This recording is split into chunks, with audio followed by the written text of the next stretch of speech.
Hello, and welcome to my first YouTube thing about Barrow AFC. On Saturday, Barrow play Forest Green Rovers. And Forest Green Rovers play at the Innocent Lawn. They're based in a place called Nailsworth. The first ever meeting between Barrow and Forest Green Rovers, as far as I can remember, took place at Olker Street, with Barrow winning 3-1 with 2 goals from David Brown and 1 from Jason Walker. In the return game at Forest Green Rovers won 2-1. The manager of Forest Green, or head coach, is Mark Cooper, and the owner is Dale Vinks, a well-known vegan who has based Forest Green Rovers the same way. As, for example, you couldn't get a meat and potato pie at Forest Green Rovers or a beef burger. You got to get veggie burgers, or but that's going off point. Forest Green Rovers dangerous, man. They're all dangerous players. They are.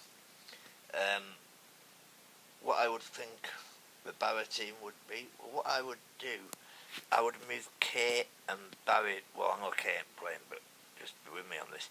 I'd move Barry, the left wing back and the right wing back, forward to in front of the same midfielders, and I'd play James there, and I'd have Quigley and Reed as my 2 attackers. So in goal, I'd go for Dixon, a back 3 of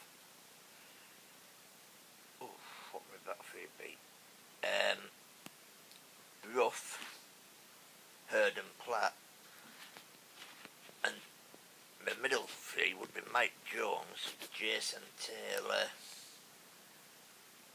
and we're playing Luke James there. It may even be Mike Jones, Jason Taylor. We've still got Hardcastle out, so he ain't playing. Maybe Chris Taylor was more the forward one. And as I said up front, Quigley and Reed, with the 2 wide ones being Barry and James.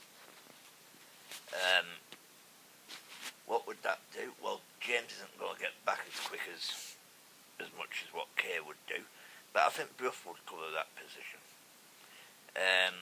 if the boys played out. What we've got to do is be patient, not go for scoring every 5 seconds. Let's get a goal in the first 10 seconds, first 2 minutes. Be patient, do a build-up. Let's stick with this team. This team's going places. I believe that. I may miss a midfielder out there.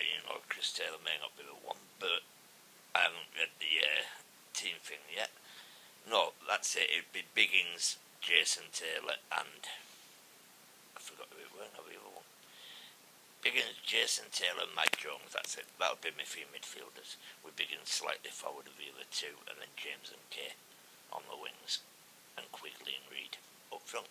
I'd have Angus on the bench, probably bring him on 20 minutes to go if need be to sort things out and have an impact player there, or maybe even Dimitri C.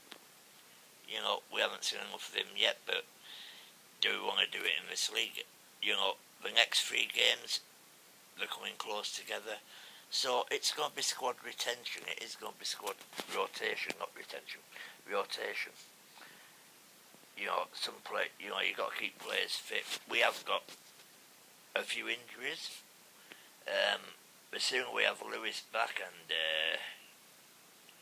James Jones definitely back, I can see Barrow going places. I'm not going to knock Tom Beadley. I'm not going to knock any of them.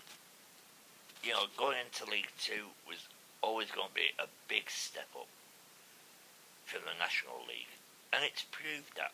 But at home, apart from say the Accrington game, which we lost, and we didn't put a full strength team up, but then again they probably didn't as well. No one's beat us, no one's outplayed us. In fact, we should have picked up more wins. If I do have to say anything, the thing about Barrow at the moment is we're not converting enough of our chances.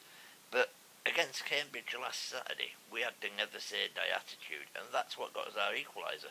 But basically, maybe we should have been out of sight before they even scored. And once again, their goal was a combination combination of a bad pass back and a bad kick out. You know, on them conditions, you know, I've heard people saying Dixon should have kicked it in Rowe's head of the stand. I agree. If it was a bit iffy of him kicking with Mullins coming down on him, do that. Now, Mark Cooper, a manager of Forest Green, is the son of Terry Cooper, ex-Leeds United and England star. Mark Cooper's been round the block. His type of football isn't the sort of football I'd like. He's a bit like a Paul Cox type where you get an headache. So our defenders are going to have to be on top form because we're going to get an aerial bombardment, I believe. I do believe we will get an aerial bombardment from Forest Green. And then if that doesn't work, they will switch to try and playing it through us. If Wagstaff is fit, he isn't a forward, I think he's a midfielder. You know, he could be very dangerous. He could. And Jamie Matt is another one who is a forward who could be a dangerous player for them. Those are the two I would watch out for. Anyway, I'll speak after the game.